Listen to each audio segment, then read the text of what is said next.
Hi everyone, I'm Suyok from Online Help Guide, and in this video, I will show you how to make your Instagram account public. Switching to a public account allows more people to discover your content and engage with your posts.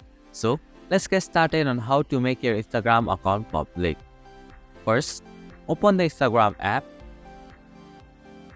Tap on the profile icon from the bottom right corner of your screen. Now, tap on the hamburger icon from the top right corner of your screen. Scroll down and tap on the account privacy option.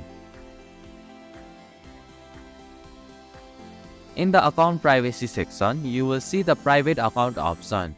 To make your account public, simply tap on the toggle switch next to it.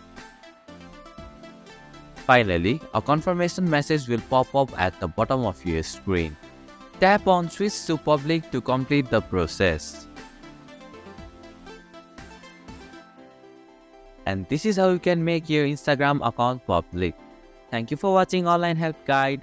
Hope this video was helpful. If it was, then hit the like button and comment down if you have any questions or feedback. Also, if you are new to our channel, please subscribe and hit the bell icon so that you won't miss our upcoming videos.